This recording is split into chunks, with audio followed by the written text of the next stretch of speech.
Teotihuacan, l'un des sites archéologiques les plus visités du Mexique. Dans son sous-sol a été découvert un tunnel susceptible de livrer de nombreuses informations sur cette mystérieuse civilisation. Sous nos pieds, à 15 mètres de profondeur, se trouve un tunnel préhispanique qui est une métaphore du monde invisible. Le géologue Andrés Rousseau et l'archéologue Fabio Amador, aidés de nouvelles technologies, vont nous dévoiler de nouvelles manières d'analyser le passé.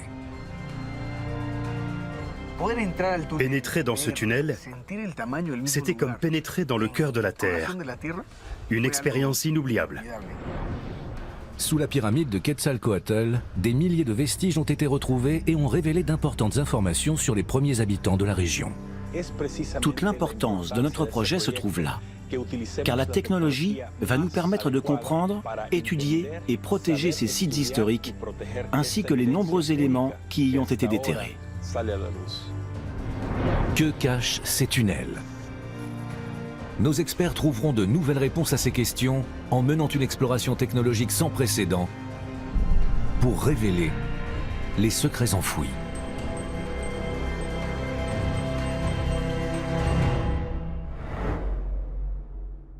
Durant sa période de gloire, Teotihuacan s'étendait sur 20 km² et abritait une population de 100 000 habitants. Archéologues et historiens s'interrogent encore sur les raisons de l'abandon de la cité et les nombreux mystères de cette civilisation. Suite à des années d'études du site, l'archéologue mexicain Sergio Gomez a fait une surprenante découverte sous la pyramide du serpent à plumes. Un tunnel de 103 mètres de long totalement obstrué. 5 années d'excavation ont été nécessaires afin de révéler ce qui a été dissimulé depuis 1800 ans. Nous sommes à une époque charnière de l'archéologie. Technologie et chercheurs peuvent unir leurs forces afin d'établir une nouvelle vision du passé.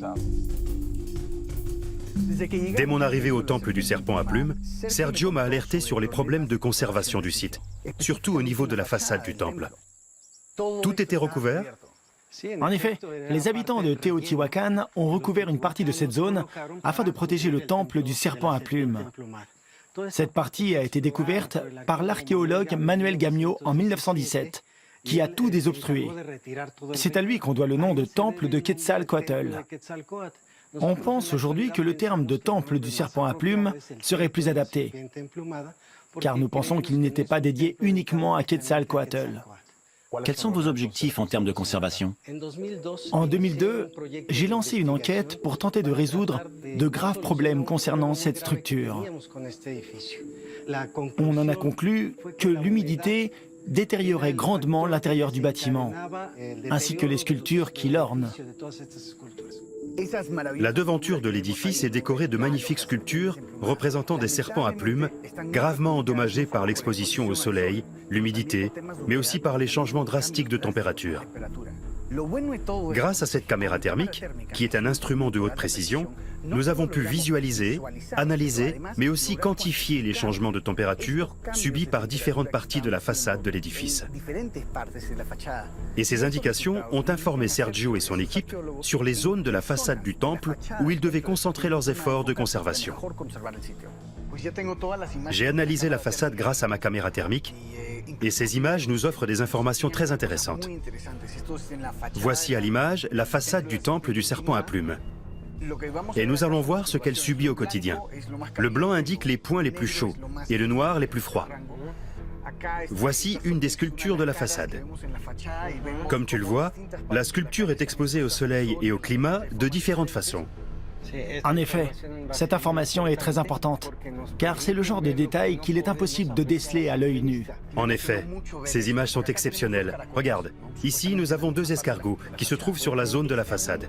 Celui-ci a bien conservé son revêtement. Son stuc. Son stuc, c'est ça. Mais celui-là a tout perdu. Ces images sont vitales pour nous, car elles vont nous aider à prendre les décisions adéquates pour la protection du bâtiment. Le temple du serpent à plumes est probablement un des bâtiments historiques les plus importants de la région de Teotihuacan, mais aussi de tout le Mexique. Nous avons obligation de le conserver. Nos recherches ne sont pas terminées. Nous devons employer les meilleures ressources et travailler de manière très intelligente. Cet édifice est trop important. Il est irremplaçable. J'ai entendu parler de grottes, voire même de tunnels sous certaines pyramides. C'est vrai? À 15 mètres sous nos pieds se trouve un tunnel que j'ai découvert. Sous nos pieds? Tout à fait. Sous la pyramide? Sous tout l'édifice. C'est un tunnel préhispanique qui est une métaphore du monde invisible. Comment l'avez-vous découvert? Mon équipe effectuait des travaux de conservation. Et un matin, en arrivant sur le site, on m'a informé qu'un trou était apparu devant la pyramide. Je me suis directement rendu sur place pour délimiter la zone. Et j'ai demandé à mes hommes de me trouver une corde pour me faire descendre dans ce trou de 83 cm de diamètre. Et je suis descendu à 14 mètres de profondeur. C'est pas rien. En effet. Et une fois en bas, j'ai découvert l'existence d'un tunnel, au bout duquel se trouvent 3 énormes chambres, dont le centre se situe sur l'axe du sommet du temple du serpent à plumes. C'est l'Axis Mundi, L'Axis Mundi. le point de connexion entre ciel et terre. Bien Andrés, je vais te montrer le tunnel. Ah oui? Fantastique. Il commence ici? Ici, c'est l'accès principal. Après avoir effectué une série de recherches dans cette zone, par le biais du radar à pénétration de sol, nous avons localisé cette zone. Et on a pu déterminer qu'il devait s'agir de l'entrée principale du tunnel. On y va? Allons-y. Nous allons donc descendre à 14 mètres sous le niveau de la surface, pour ensuite accéder au tunnel proprement dit. En tant que géologue, je suis habitué aux grottes de roches volcaniques ou de roches calcaires. Et là, en descendant dans ce tunnel, je recherchais ces roches qui me sont familières, mais je suis tombé sur du grès. Nous nous trouvons à 15 mètres de profondeur. Et autour de nous se trouvent les murs qui entouraient l'accès principal au tunnel. En général, les grottes se forment plutôt dans des sols de roches calcaires, pas de grès. Exact. Et dans ce cas, grâce aux études des géologues, nous savons que ce n'est donc pas une formation naturelle. Elle a été creusée par le peuple de Teotihuacan il y a 2000 ans en utilisant pour seul matériau du bois et de la pierre. Il y a 2000 ans, à 15 mètres de profondeur. 15 mètres, oui. C'est complètement fou. Cette roche n'est pas censée être aussi résistante. Tout ne risque pas de s'effondrer. À 2 reprises déjà, toute cette structure qu'on a dû solidifier pour pouvoir l'explorer s'est effondrée sur nous. À 2 reprises, tout s'est retrouvé recouvert d'énormes quantités de terre et de pierres. C'est pour ça que vous avez placé des poutres? Oui, on a tout renforcé par ces structures métalliques. Allons voir le tunnel.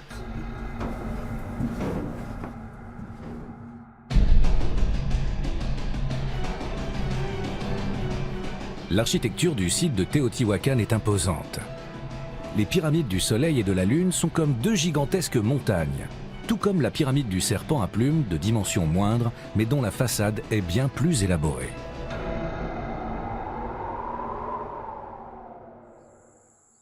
La photogrammétrie est une technique essentielle à la mesure et à l'analyse de superficies aussi vastes.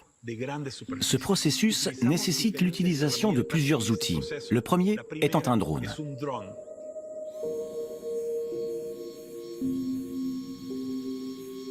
Le drone nous permet d'obtenir des photographies aériennes et une vue d'ensemble d'une grande précision de ce genre de site archéologique, tout en conservant la topographie de l'environnement naturel.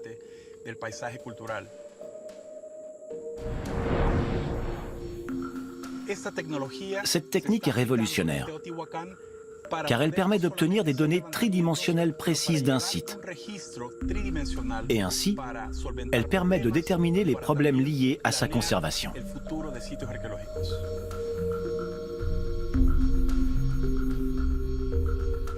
Ces outils nous offrent la possibilité d'être créatifs et de visualiser, depuis les airs et sous des angles différents, plusieurs époques de ce paysage culturel.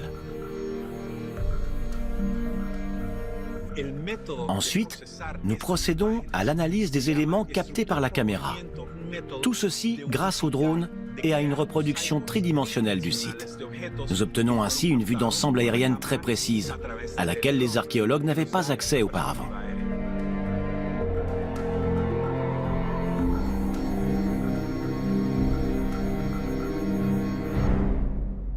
Tu es entré par ici? Je suis descendu par ce trou la première fois. Incroyable. Je suis descendu petit à petit jusqu'à ce niveau, mais puisque je descendais à l'aveuglette, j'ai demandé une lanterne à mes collègues. Ils me l'ont passée et en regardant autour de moi, j'ai découvert l'existence de ce tunnel. Mais je n'ai pas pu l'explorer. Ce trou est énorme. Il fait 83 cm de diamètre, précisément l'étalon de mesure utilisé à Teotihuacan. Grâce à l'archéologue Saburo Sugiyama, nous savons que le peuple qui vivait ici suivait un étalon de mesure de 83 cm, qui serait l'équivalent de notre mètre. Les habitants de Teotihuacan utilisaient une unité de longueur équivalente à 83 cm. La distance entre les têtes de serpents qui ornent la pyramide de Quetzalcoatl est de 4 fois 83 cm. L'escalier fait lui 16 fois 83 cm de large. L'archéologue Sugiyama en a conclu que la construction des pyramides du Soleil, de la Lune et de Quetzalcoatl a été basée sur cette unité de mesure de 83 cm. Plusieurs siècles plus tard, nous avons eu la chance, sous l'effet de pluies diluviennes, de voir s'effondrer le couvercle qui bouchait ce tunnel depuis des siècles. C'est ainsi que nous avons pu découvrir ce lieu merveilleux. Comment les habitants de la région ont-ils réussi à creuser un tunnel avec autant de précision? Grâce aux nouvelles technologies, nos experts vont explorer ce tunnel de 103 mètres de longueur pour tenter de percer les mystères de ce monde souterrain.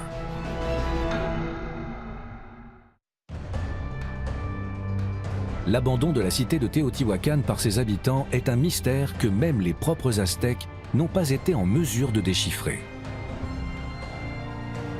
Les éléments retrouvés dans ce tunnel vont être analysés en vue de trouver des réponses à ces questions. Le scanner laser est un instrument qui a révolutionné l'archéologie, car il nous permet de prendre des mesures exactes, de localiser les éléments architecturaux enfouis, mais aussi de créer des modèles tridimensionnels que nous pouvons ensuite manipuler, imprimer. Et plus important encore, aucun contact physique n'est plus nécessaire entre l'archéologue, le scanner et l'objet étudié. Dis-moi plus sur cet escargot, vous l'avez trouvé où? Cet escargot appartient à l'espèce des Triplophosus gigantea. Celui-ci vient de la mer des Caraïbes. Nous les avons découverts dans un lot d'offrandes enfouis dans le tunnel. Ils ont été transformés en instruments de musique et décorés de différents motifs. L'appareil est en phase de calibration, ça va commencer. Il recueille déjà certaines formes. Le scanner récolte les informations de réflectance. Passons-le un peu à l'arrière également, pour obtenir un peu plus de détails. Voilà, c'est bien, parfait. Cette technologie présente des avantages lors de la découverte d'offrandes ou de reliques très importantes. Avant, les archéologues avaient besoin de plusieurs jours pour faire des dessins précis, prendre des mesures. Maintenant, on le fait avec beaucoup plus de précision et il nous faut entre 20 minutes et 1 heure. La technologie actuelle nous offre des informations vitales à l'analyse du passé.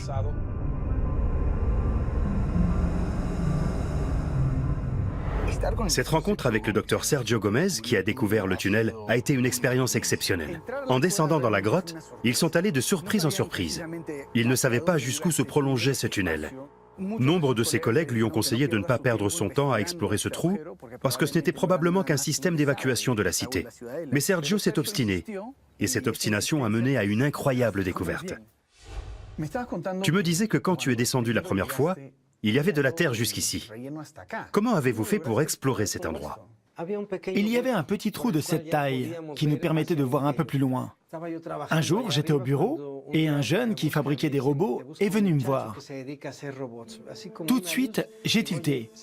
Je lui ai dit, « Tu serais capable de me construire un petit robot qui pourrait passer par ce petit trou pour aller inspecter l'intérieur du tunnel ?» Et il m'a dit, « Bien sûr, je te fais ça. » Et en 2-3 mois, il nous a fabriqué le premier robot jamais utilisé pour une exploration archéologique au Mexique.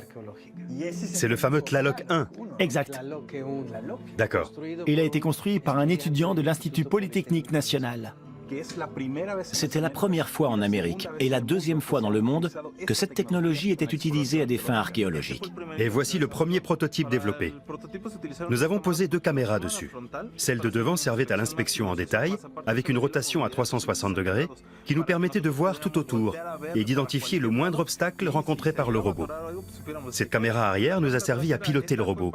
Il se trouvait à 14 mètres de profondeur. Je ne pouvais pas le voir. Je ne savais pas du tout où il se situait ni comment il se déplaçait. Cette caméra m'a donc servi à le piloter et on a pu mener une inspection des plus minutieuses. Le premier robot est entré par ici et a avancé sur une trentaine de mètres. Il nous a permis d'obtenir des images de la structure du tunnel et d'évaluer sa stabilité. Et il nous a aussi permis de réfléchir à la manière la plus efficace de mener à bien nos recherches. Sur le second robot, nous avons utilisé la radiofréquence et les mêmes systèmes que ceux dont est équipé le robot envoyé sur Mars. Un satellite transmet au robot le signal envoyé par la NASA. Ce robot est équipé de 2 bras qui lui permettent de se lever et ainsi franchir des obstacles potentiels et se sortir d'une situation dangereuse. Pour l'inspection de certaines zones très restreintes, il était un peu trop grand et on ne pouvait pas passer. On a donc développé ce robot-ci. Il peut se déplacer en avant, en arrière et sur les côtés, tourner sur lui-même. Et on l'a doté de la capacité de descendre du robot mère et de remonter dessus. Il est également équipé d'un mécanisme lui permettant, dès lors qu'il perd le signal, de revenir sur les derniers pas enregistrés 3 secondes auparavant. Il a la faculté de toujours revenir au bercail. En fait, il revient au dernier point de connexion enregistré. C'est ça, jusqu'à retrouver une connexion avec l'opérateur, en l'occurrence moi. Brillant, je suis admiratif de votre travail. Il y a une telle créativité que vous exploitez, en plus de la science, pour créer des outils novateurs. «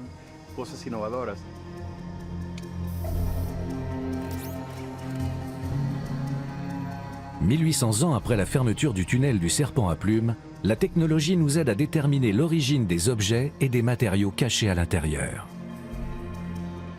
Et à découvrir des sites toujours inexplorés à Teotihuacan.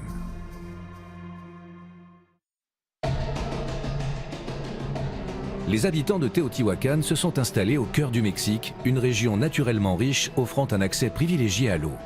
Ils y ont bâti les pyramides du Soleil et de la Lune, 2 des plus grandes au monde.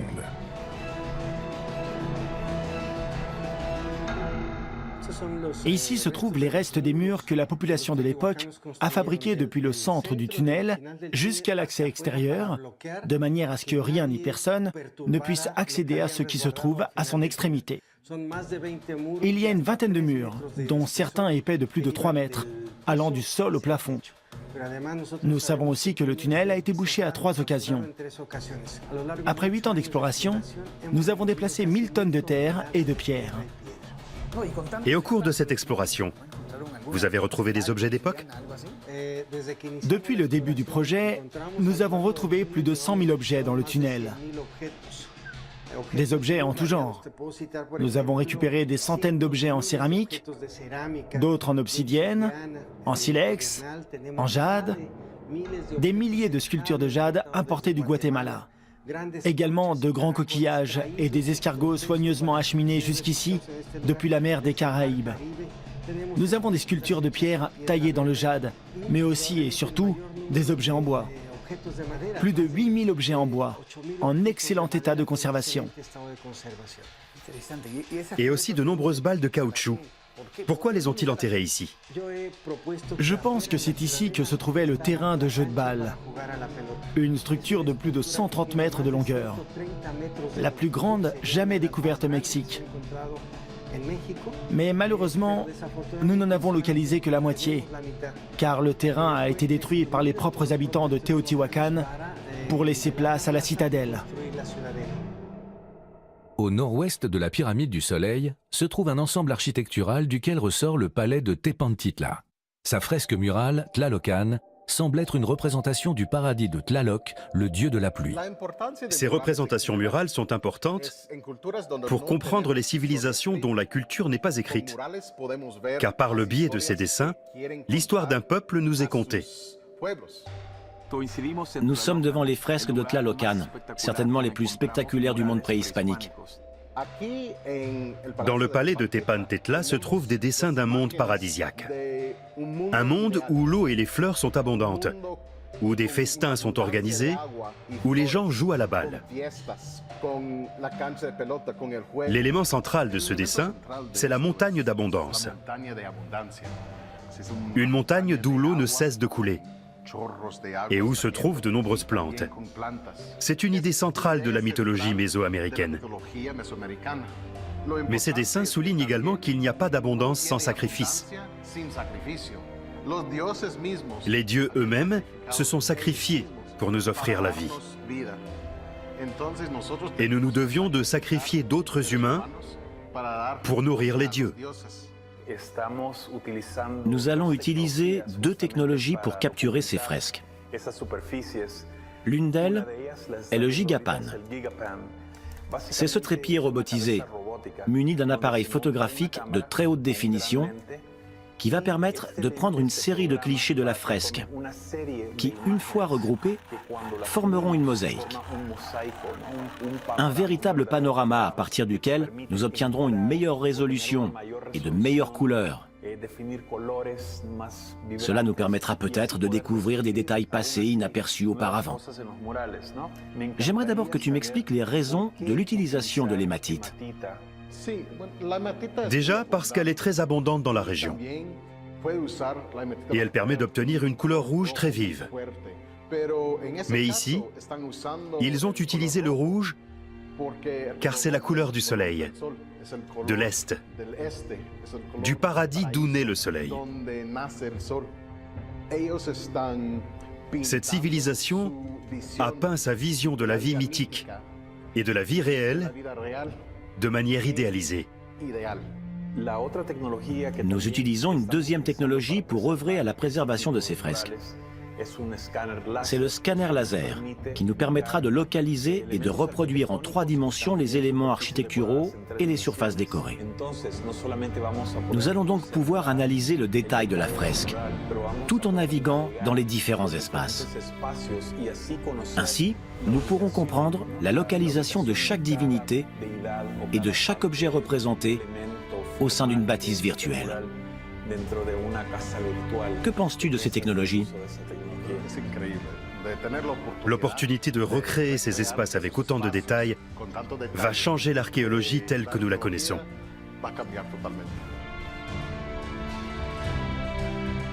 Qu'ont découvert les archéologues sur la vie des habitants de Teotihuacan? L'utilisation de nouvelles technologies continue d'aider les scientifiques à mieux comprendre cette civilisation oubliée.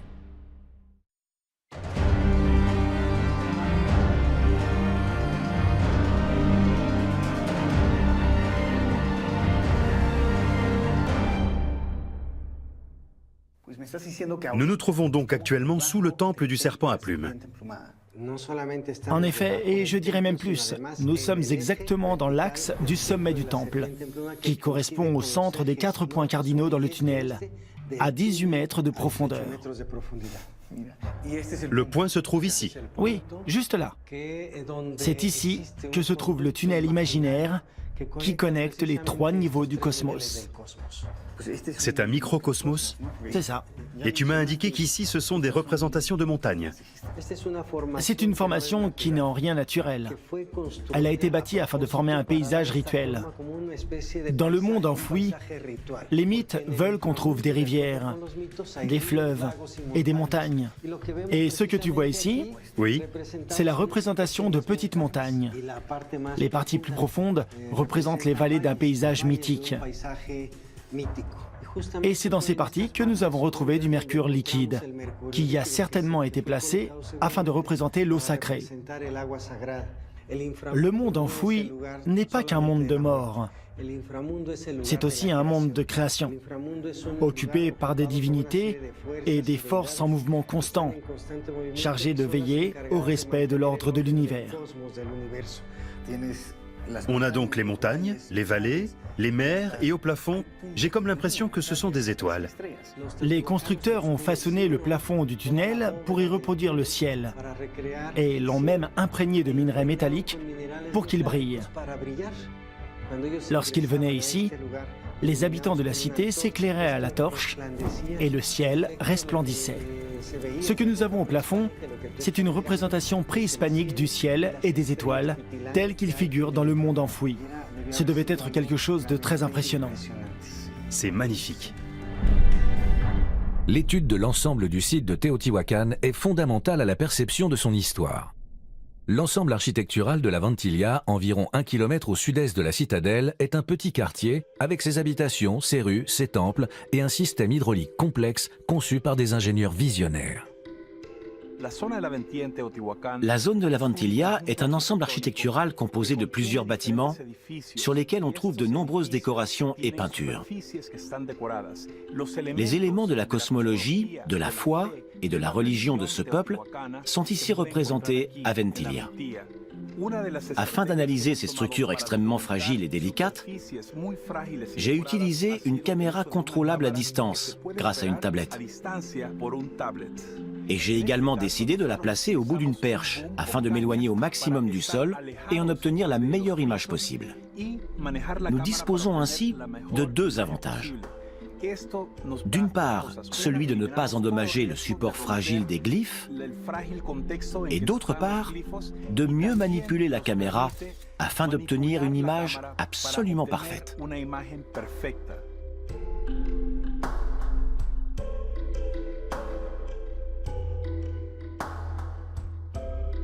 La Ventilla est intéressante à un niveau urbain. Elle est composée de plusieurs divisions, elle-même composée de pâtés de maison, délimitées par de hauts murs. C'est pour ça qu'on a dit de la Ventilla qu'elle constitue le meilleur exemple d'un quartier de Teotihuacan. On dirait que c'est le niveau de la nappe phréatique. À l'époque de la civilisation de Teotihuacan, jusqu'où arrivait l'eau?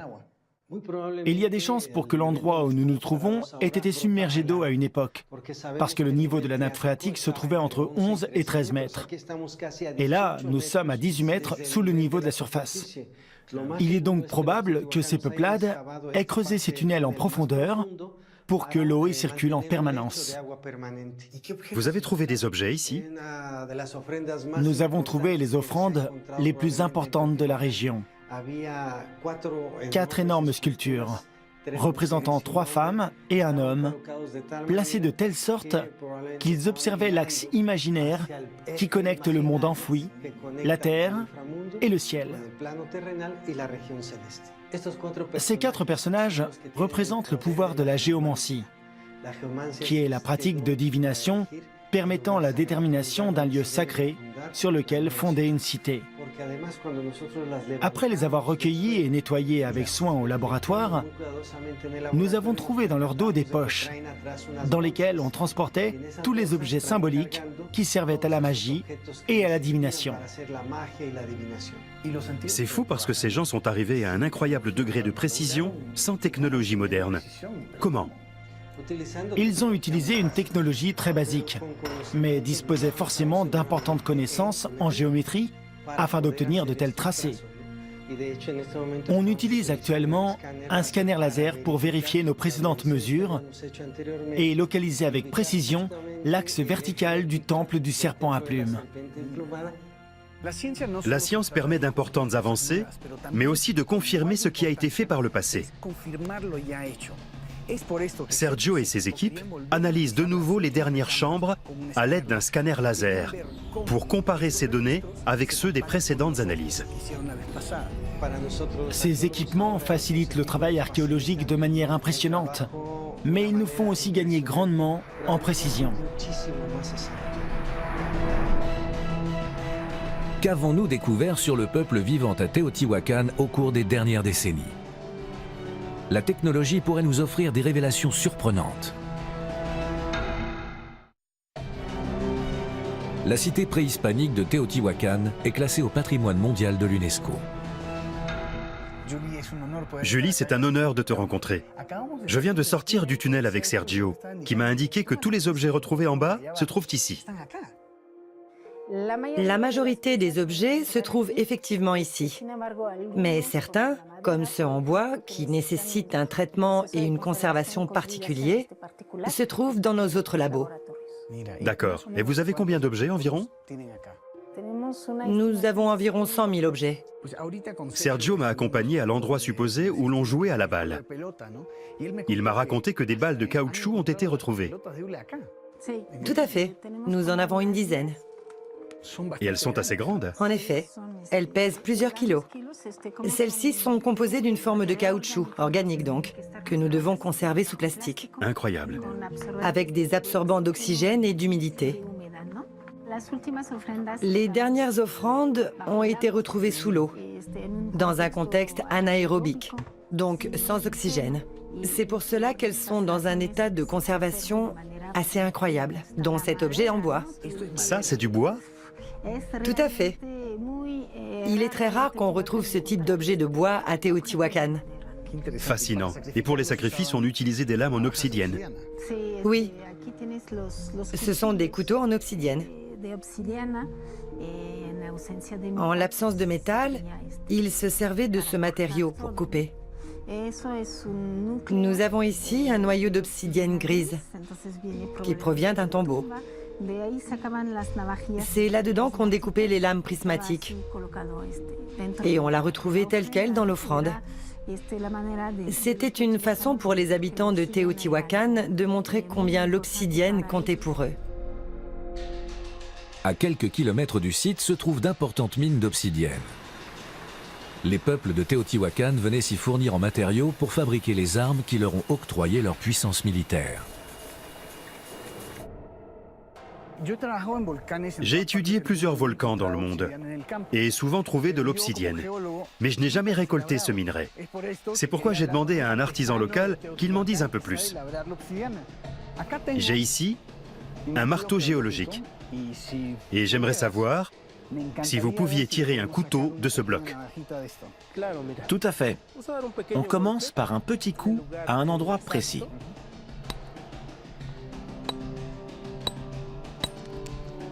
Voilà.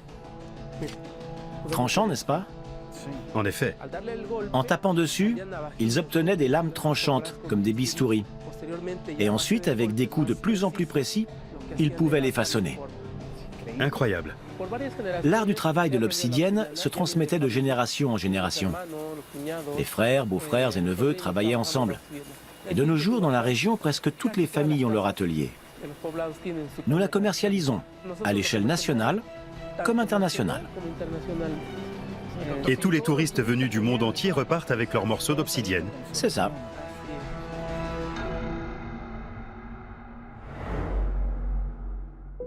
Le jeu de la balle était un sport à forte connotation religieuse. Il se pratiquait devant les temples les jours de fête. Il s'agissait d'un acte moral qui pouvait s'achever par un sacrifice humain. Les règles sont assez floues, mais les joueurs semblaient avoir pour objectif de mettre les balles de caoutchouc dans des anneaux. Avant la construction de la citadelle, se trouvait ici un énorme terrain de jeu de balles qui a été détruit par le peuple de Teotihuacan lui-même afin de bâtir la citadelle. Nous avons donc des couches et des couches et des couches de construction. Il y en a combien, en fait? Nous avons recensé 3 niveaux. D'accord. Des niveaux superposés. Nous avons une superficie homogène, mais en dessous se trouvent des constructions bien plus anciennes, à mesure que l'on s'enfonce dans les profondeurs. Et on peut le voir ici. Exact. Le radar à pénétration de sol émet des ondes et des micro-ondes qui permettront de sonder le sol jusqu'à 5 mètres de profondeur et de définir ce qui se trouve sous le terrain. Nous pourrons ainsi savoir ce qui se trouve sous nos pieds avec une grande précision. Je suis confiant. Cette machine va nous permettre de retrouver le terrain de jeu enseveli. Tout à fait. On a déjà utilisé un matériel similaire et on a pu délimiter une structure de plus de 137 mètres de longueur ainsi que ses contours. Et cela nous a grandement aidé au niveau des travaux d'excavation. Et tous les détails apparaissent à l'écran lorsque la machine se déplace. Oui, le scanner fonctionne de manière différente, soit par ligne droite, soit par une quadrature, par laquelle on scanne tout sous 2 axes. Ça compose ainsi un plan et des tranches à diverses profondeurs. 10 cm, 20... On peut aussi en tirer un modèle en 3D. C'est comme si nous faisions une échographie de la Terre. Notre ami Christian, en avançant avec sa machine, envoie des ondes électriques qui vont pénétrer dans le sol, traverser le sable, l'argile. Et lorsque l'onde rencontre quelque chose, elle rebondit et les données sont enregistrées dans la machine. Ce procédé révolutionnaire va nous permettre d'étudier un sol sans altérer le site.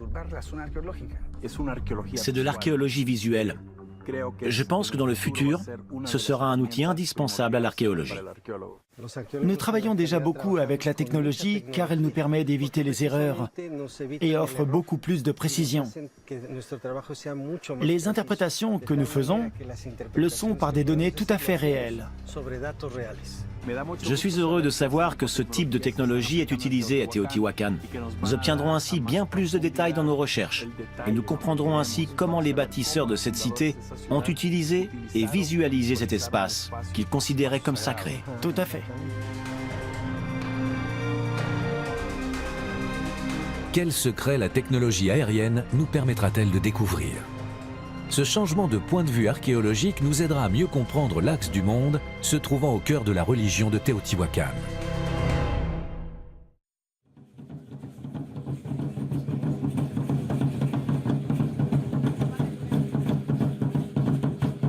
Le site archéologique de Teotihuacan se trouve à une cinquantaine de kilomètres de la ville de Mexico. C'est un lieu emblématique visité par 2 millions de touristes chaque année. Grâce aux nouvelles technologies, les scientifiques sont parvenus à résoudre certains des mystères de ces anciens habitants. Ce matin, j'ai eu l'opportunité d'étudier une offrande rituelle déposée dans le tunnel de Teotihuacan. Je l'ai examinée avec un microscope portable. Cette technologie va nous permettre d'observer en détail chaque partie de l'offrande. Il y a sur cette sculpture, par exemple, de minuscules morceaux de jade, difficiles à examiner en profondeur sur site. On ne peut pas déterminer leur composition avec précision au moment de leur découverte. Ici, nous avons une perle en jade qui a été polie à l'extérieur et perforée. Nous pouvons mesurer cette perforation et définir le contexte où la perle a été retrouvée. Ces dépôts nous renseignent sur la qualité du travail et la maîtrise de l'artisanat dont faisaient preuve les habitants de la cité.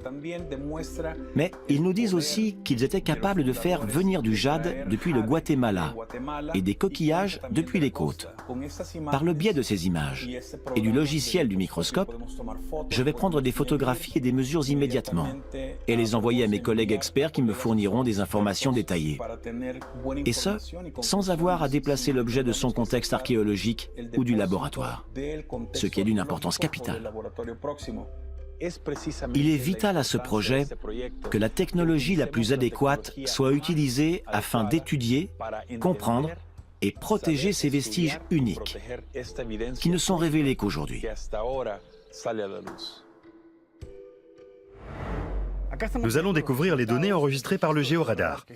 Que voyons-nous? Nous voyons sur l'écran des anomalies qui sont enfouies dans le sol, situées sous la structure centrale, là où se trouve le terrain de jeu de balle. Ça, c'est le terrain? Oui, voici la structure centrale, et ces différentes lignes composent notre terrain. Le dessin est très clair. Sans même avoir à effectuer d'excavation, nous avons pu définir ce qui se trouve sous terre et son état de conservation. Nous voyons ici des talus d'une cinquantaine de centimètres de hauteur qui sont parfaitement définis. Nous les avons découverts sans dénaturer le site. C'est une avancée importante. La technologie nous offre de plus amples informations que, je l'espère, nous pourrons utiliser à l'avenir. Ici, c'est Tlalocan, un ensemble archéologique qui renferme des fresques murales, comme tu peux le voir, extrêmement détaillées. Oui, c'est magnifique. Sur ces fresques sont représentés des milliers de papillons. On voit leurs couleurs, leurs détails, les yeux, leurs antennes, les volutes des personnages qui parlent. Tous ces détails font partie d'une narration visuelle que cette technologie nous a permis de capter. Cette fresque est très fragmentée, mais nous savons qu'elle nous fournira énormément d'informations sur le peuple de Teotihuacan. Oui. Sergio, tu es un pionnier, car tu as utilisé la technologie dans tes recherches. Et je sais que le scanner laser est un de tes outils favoris. Il t'a permis d'obtenir beaucoup d'informations très précises. Je t'ai amené plusieurs échantillons de fresques de Tlalocan. On va partir de la photo mosaïque produite par le Gigapan et l'associer au scan laser pour lui donner une texture et une tridimensionnalité imprimable, projetable et dans laquelle tu pourras même te déplacer. Nous pourrons ensuite établir des programmes pour la conservation du site. Des gens autres que les spécialistes vont pouvoir vivre cette expérience. C'est le but. N'oublions pas que par le passé, on faisait tout ça à la main. Les dessinateurs avaient énormément de travail pour tout reconstruire. Et ils n'obtenaient pas toujours la couleur identique ou le détail précis. Ici, on a tout d'origine. En effet, c'est précis et les couleurs sont reproduites à l'identique. J'imagine que tu rêves d'en faire de même dans le tunnel. Oui, car le public ne pourra jamais accéder au tunnel, malheureusement. Mais par le biais de cette technologie, les personnes intéressées pourront prendre part au processus d'exploration. Nous pourrons même effectuer des reconstructions des parties manquantes, qui sont interdites sur le site, conformément aux normes internationales. Mais grâce à cette technologie, nous allons pouvoir procéder à n'importe quel type de reconstruction. La photogrammétrie aérienne révolutionne la manière dont nous recensons la surface de la Terre. Par le passé, nous utilisions des outils rudimentaires pour créer des cartes, ce qui prenait énormément de temps. Aujourd'hui, nous obtenons des cartes très détaillées de zones énormes. Ici, on a 20 hectares environ. Oui, environ. Et en une journée. Et ce que je trouve intéressant dans ce processus, c'est le système de correction de ces images. La géolocalisation et la topographie sont automatiquement prises en compte par l'ordinateur. Et nous obtenons donc une photographie parfaitement précise de ce terrain. La photographie aérienne se transforme en outil d'exploration, et dans ce cas, numérique. Nous gagnons du temps, de l'argent, et nous accélérons de fait le processus de recherche scientifique. Exact. Et cette technologie nous permet également de détecter des structures impossibles à discerner à l'œil nu. Il y a une série de taches, d'ombre et de lumière, qui doivent correspondre à des structures qui n'ont pas encore été explorées. Je pense qu'il sera intéressant de recourir à cette technique à une autre saison de l'année, pour saisir d'autres contrastes de couleurs. Ces différences seraient susceptibles de nous offrir de nouvelles informations sur les structures cachées sous le sol. La cité de Teotihuacan était composée de 12 000 ensembles architecturaux, répartis sur une superficie de 23 km². Grâce à la technologie, on peut avoir une vue intégrale de l'ensemble de la cité au cours de plusieurs périodes. Teotihuacan, d'après moi, est une reproduction de la manière dont ces gens envisageaient le cosmos. Cette cité entière est une carte cosmique. Après avoir découvert son tunnel, on a pu confirmer qu'il existe dans la cosmovision mésoaméricaine un monde similaire à celui que nous habitons. Et le cosmos, l'univers, est divisé en 3 niveaux. La région céleste, la Terre, où se trouvent l'homme, les plantes et les animaux, et en dessous, le monde enfoui, occupé par des forces et des divinités, chargées de surveiller et maintenir l'ordre cosmique de l'univers. Teotihuacan était vraiment une carte de l'univers. Teotihuacan est le cosmos sculpté dans la Terre.